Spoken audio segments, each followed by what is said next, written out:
In February 1991, a British tank crew fired a single round across the Iraqi desert and struck an enemy vehicle at a distance of 500 meters. The target was destroyed. The engagement lasted seconds. No comparable kill at that range had ever been confirmed in the history of armored warfare. Challenger 1 had not lost a single vehicle to enemy fire in 100 hours of ground combat. Not one, against the fourth largest army in the world, equipped with Soviet T-72s, T-62s, and RPG teams trained for exactly this kind of close-quarter battle. The British tank had emerged without a battlefield fatality from enemy action. But the vehicle that achieved this record had never been requested by the British Army. It had been designed for a different country, for a different war, for a king who no longer had a throne. The Army had been handed a tank it did not ask for, built on a contract it had never placed, rushed into service on a timeline driven by export collapse rather than strategic need. The Public Accounts Committee called the program rushed. Armored Corps commanders complained about the gun. The logistical chain in Germany was strained for years by a vehicle whose maintenance demands outpaced the training of the crews who serviced it. And yet, in the Kuwaiti desert, on the night of the 26th of February 1991, Challenger 1 did something no other tank in NATO's arsenal had done. It fought a modern armored force at scale, under live combat conditions, and came home intact. But the real story of Challenger 1 is not the battle it won. It is the story of how Britain came to field the world's most survivable tank by accident, and what that accident cost, and what it proved, and what Whitehall quietly learned from it and never admitted.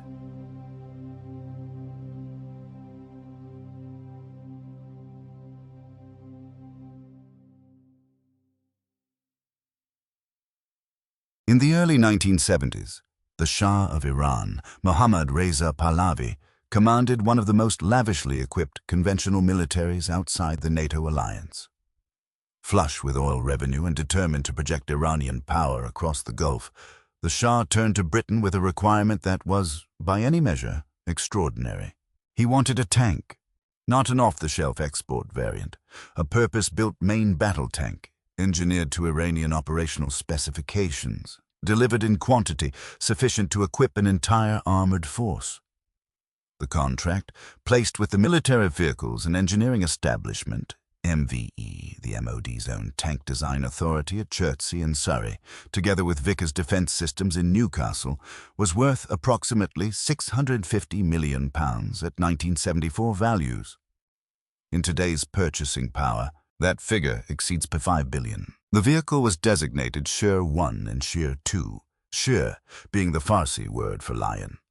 Sher 1 was a direct development of the existing Chieftain tank already in Iranian service. Sher 2 was something more ambitious.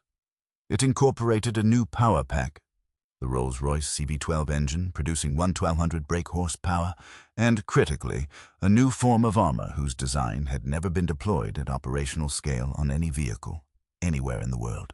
That armor had been developed in secrecy at MVE Chertsey in the late 1960s. Its formal designation within the research program was Burlington. Its cover name, used in export discussions and eventually leaked into public discourse, was Chobham, after the Surrey village adjacent to the Chertsey research establishment.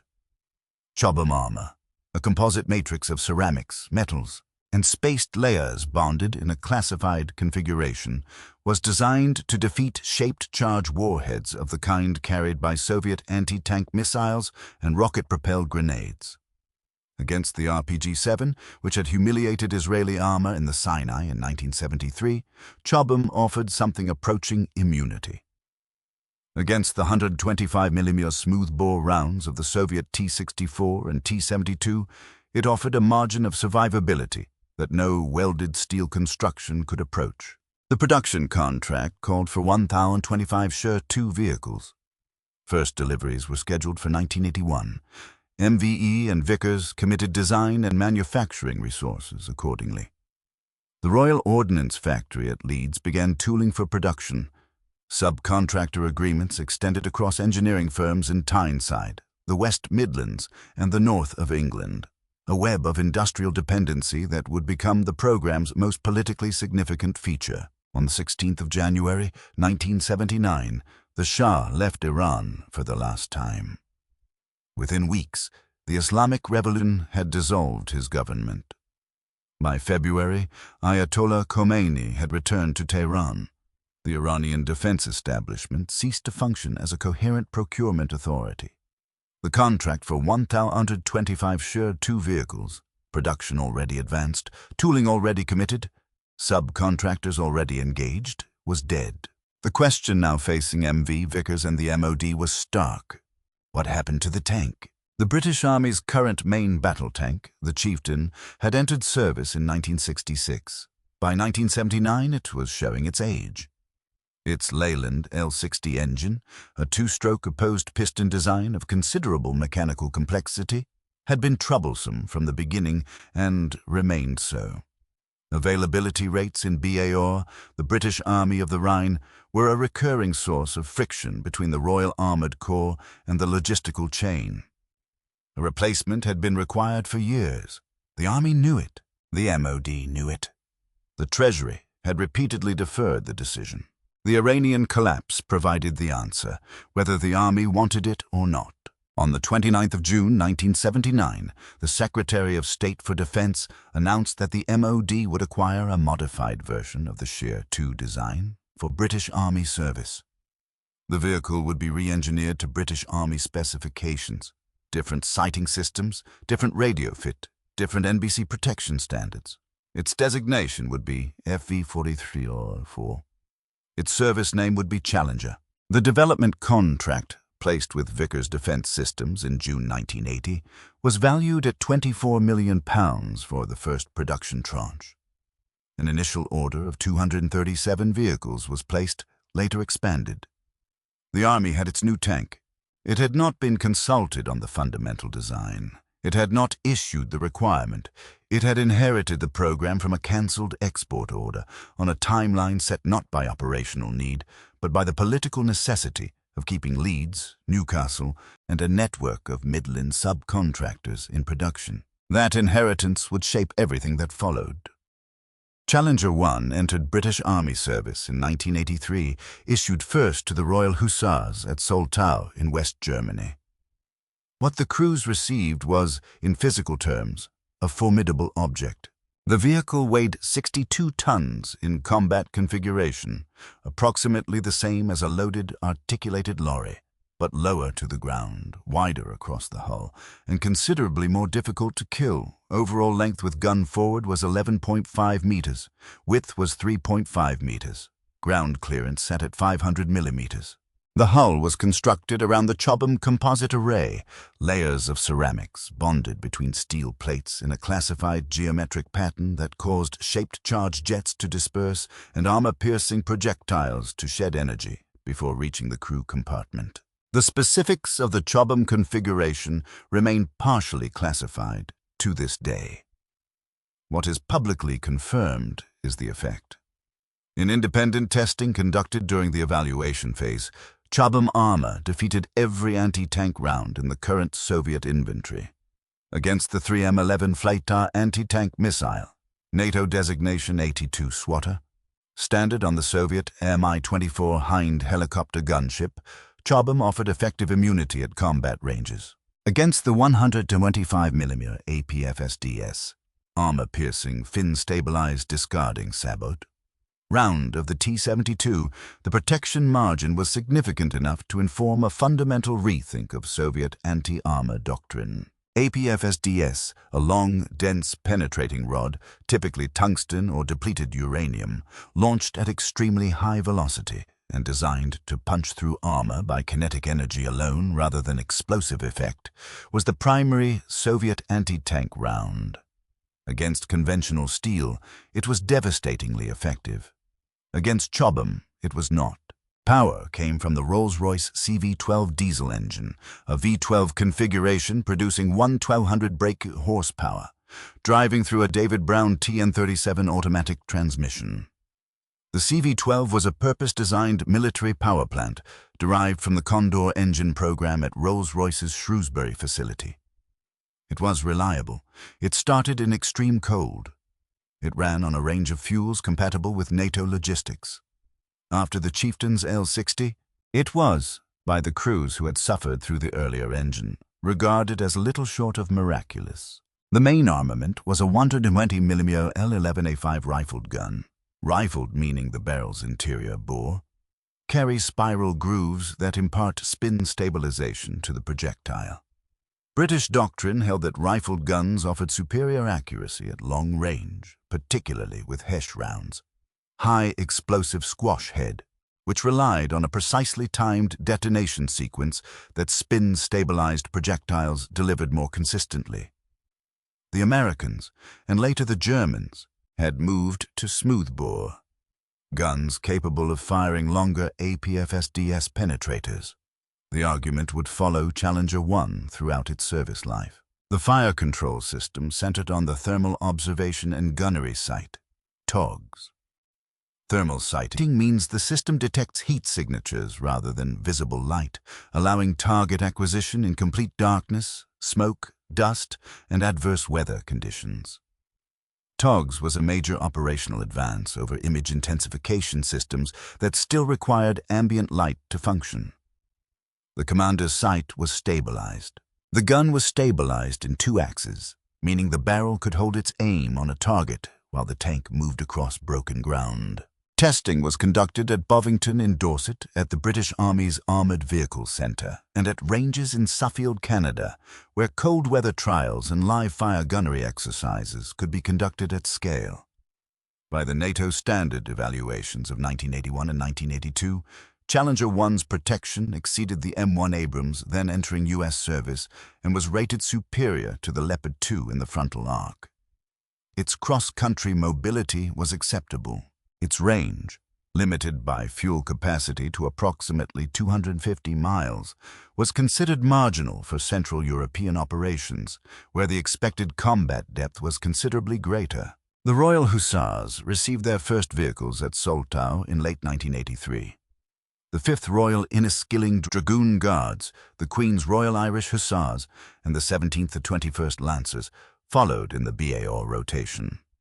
On Salisbury Plain, the 14th to 20th King's Hussars and the Life Guards completed the home-based conversion. 6 regiments had transitioned to Challenger 1 by the time the vehicle reached its production peak in 1987. The decision was made. The program had its armored core. By 1987, 420 Challenger 1 vehicles had been delivered to the British Army. The full production run under the initial contract, with a subsequent order bringing the total to 426. The original requirement, as framed by the Army's own studies in the late 1970s, had identified a need for between 800 and 1,200 vehicles to equip BAR at full war establishment. What was delivered was roughly half that figure. The Treasury had applied pressure at every production review. The program's critics in the pack had repeatedly challenged the unit cost, which had risen from an initial projection of approximately £900,000 per vehicle to a final delivered cost of approximately $2.1 million, a 133% overrun in real terms over the production period. None of that arithmetic was visible from inside the cupola of a Challenger 1 on exercise in the German plains. BAR's armoured strength in the mid-1980s was organised around 1st British Corps, holding a sector of the central front between the Rhine and the inner German border.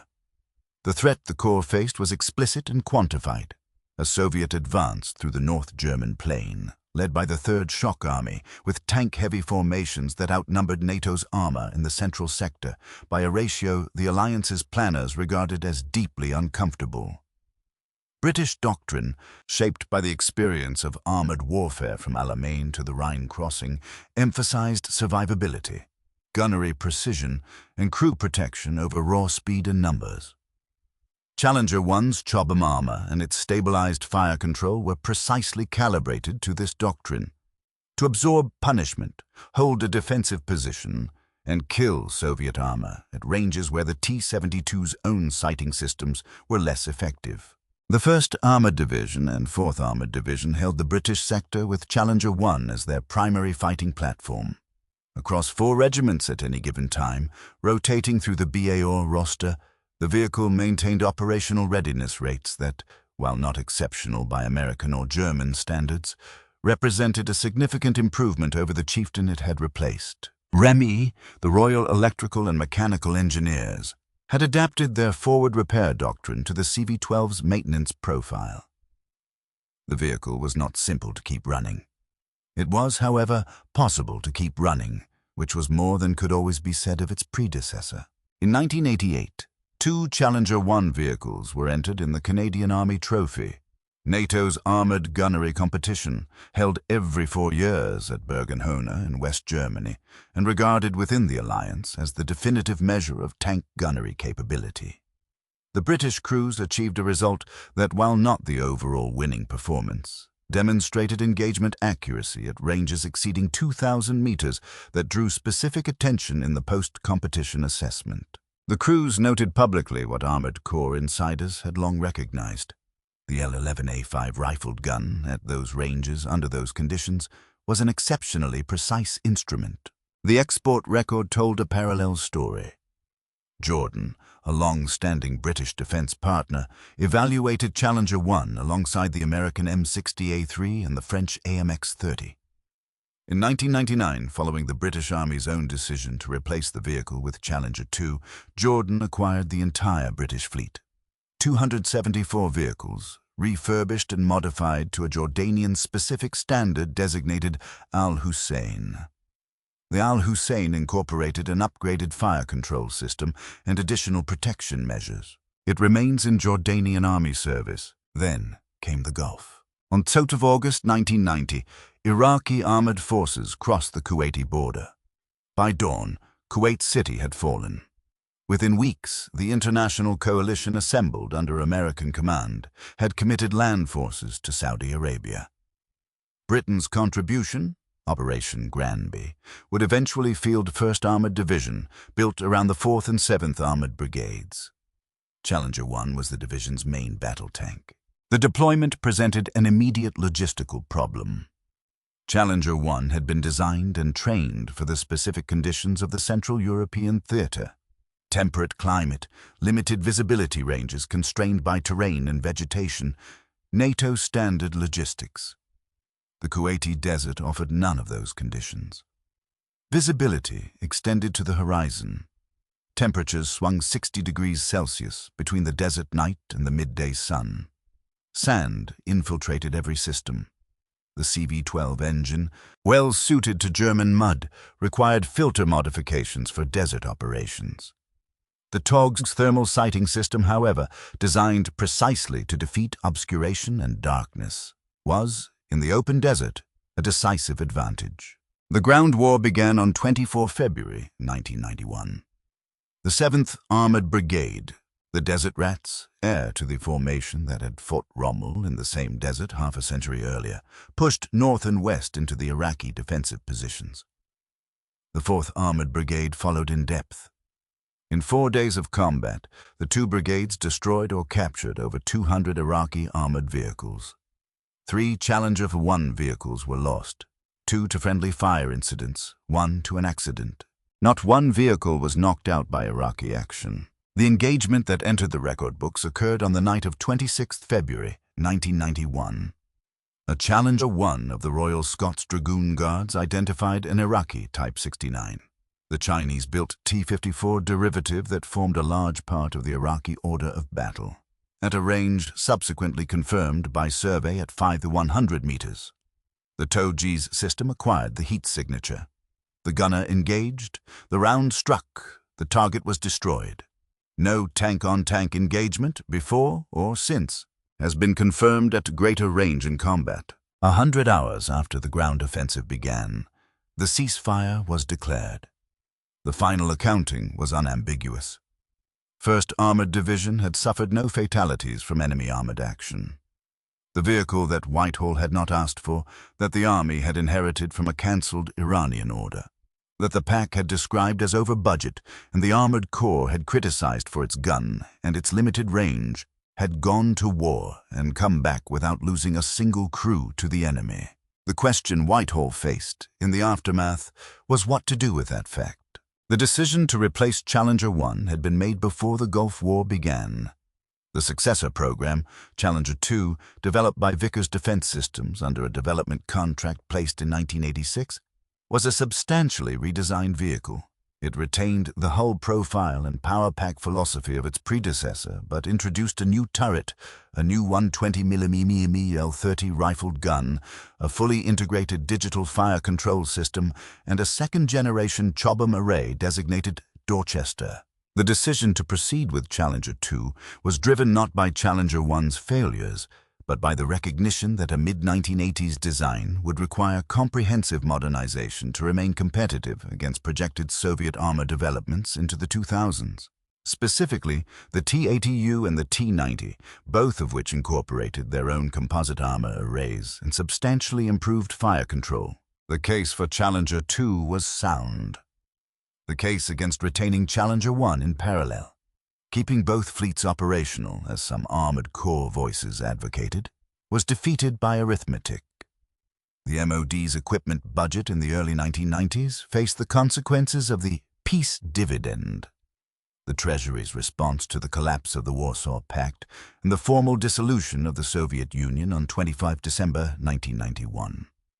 Within 18 months of the Gulf War's end, the 1992 Defense Review, Options for Change, had set force structure reduction targets that made a 2 MBT fleet impossible to sustain. The 1st Armored Division's war establishment was progressively reduced. BAOR itself ceased to exist as the formation in 1994, replaced by the smaller British Forces Germany.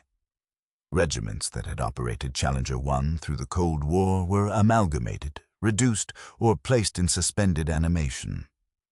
The Queen's Royal Irish Hussars, one of the first regiments to convert to Challenger 1, were merged with the Queen's Own Hussars in 1993 to form the Queen's Royal Hussars. The 17th to 21st Lancers merged with the 16th to 5th Queen's Royal Lancers in the same year. Challenger 1's transition out of British Army service accelerated from 1995. The Challenger 2 entered service with the Royal Scots Dragoon Guards in 1998. The last Challenger 1 vehicles in frontline British Army service were withdrawn in 2000 and 2001. The numbers contracted, the regiments consolidated, the factories closed. At Leeds, the Royal Ordnance production line had already shut down years before. Vickers Defense Systems was acquired by Alvis in 2002. The industrial base that had built 426 vehicles over 7 years was gone. No ceremony marked the last Challenger 1 in British service. No parade, no formal handover before cameras. The vehicle that had gone through 100 hours of Gulf combat without losing a single crew to enemy action was quietly placed in storage, then sold, then transferred. Jordan's fleet of Al Hussein vehicles carried the design forward. Bovington's collection received an example for the National Armored Vehicle Archive. The rest were gone. The 5 to 100 meter kill remained unequaled. The most significant thing Challenger 1 left behind was not a vehicle. It was a geometry. Chobham armor, the composite protection system developed at MVE Chertsey, first deployed at operational scale on the Sher 2 Challenger 1 hull, and confirmed in combat in the Kuwaiti desert, became the foundational technology of every major Western tank designed after 1980. The American M1 Abrams incorporated its own Burlington-derived composite array from the outset. The German Leopard 2 followed. The Israeli Merkava integrated similar composite principles into a different hull configuration. The French Leclerc developed its own ceramic composite equivalent. The Soviet response, the explosive reactive armor panels fitted to the T-72B and T-80U from the mid-1980s, was itself a doctrinal acknowledgement that conventional steel construction could no longer survive the Chobham generation. The TOG's thermal sighting system, first fitted to Challenger 1 in mid-production, established the British Army's expectation that a tank's primary sight must function in total darkness, smoke, and dust. That expectation shaped the sighting requirement for Challenger 2. It shapes current requirements for the Challenger 3 upgrade program, under which the British Army's surviving fleet is being comprehensively modernized. The CV-12 engine, Rolls-Royce's Shrewsbury product, rated at 1/1200 brake horsepower in Challenger 1, powers Challenger 2 today. Uprated, to 200 horsepower in its current configuration, with potential upgrade paths to 1,500 and beyond under the Challenger 3 program, the CV-12 has proved one of the most durable power plant decisions in British armoured vehicle history. A design choice made for an Iranian export contract in 1974 continues to drive the British Army's main battle tank half a century later. The man most responsible for the Chobham armour's development was Gilbert Harvey, a materials scientist at MVE Chertsey, whose work in the late 1960s defined the ceramic composite approach that Burlington embodied. Harvey received no public recognition during the program's lifetime. The technology was classified. The program was classified. His contribution was acknowledged internally within the research establishment, but remained outside the public record for many years. When Chobham Armour's existence was finally acknowledged in the 1970s, initially through American confirmation of their own adoption of the technology for the M1, Harvey's name appeared in none of the press coverage. He died in 1989, 2 years before the system he had designed went to war in the Kuwaiti desert. The honest verdict on Challenger 1, rendered by procurement historians and armored doctrine analysts in the decades since, is not the verdict the program's critics expected to deliver. It was, by every quantifiable measure, a procurement anomaly. It was acquired without a formal British Army requirement. It was produced in numbers insufficient for full BAR war establishment. Its unit cost overran by a factor that, in any other program, would have generated a Public Accounts Committee report of lasting severity. Its rifled gun remained a point of doctrinal contention throughout its service life. The argument for smoothbore and the longer, heavier penetrators it could accommodate was never definitively resolved in the vehicle's service period, and was settled in Challenger 2's favor only after considerable internal debate. And yet, the vehicle went to war, and it came back, and no crew was lost to enemy fire. The procurement process that produced it was accidental. The industrial politics that sustained it were expedient. The timeline was driven by an Iranian contract that no longer existed. The Army received a tank it had not ordered and fought with it against an enemy that had spent a decade preparing to face NATO armor, and the tank did not fail them. That is the verdict, not a proud procurement history, a confirmed combat record. The two things are not the same, and Whitehall has never quite found the language to explain how a program as flawed as Challenger 1's was capable of a battlefield performance as complete as the one it delivered. If you found this history valuable, give the video a like. It's the single best signal you can send this channel. And if you want more stories about the aircraft, ships, and decisions that shaped British military power, subscribe to UK Defence Archive. We'll see you in the next one. Music? Somewhere in the Kuwaiti desert, on the night of 26th February 1991, a gunner behind a TOG sight settled his aim on a heat signature 5 to 100 meters distant, squeezed the trigger of an L11A5 rifled gun that nobody in Whitehall had ever truly wanted, and watched through the green glow of his thermal display as the round crossed the darkness and the target ceased to exist.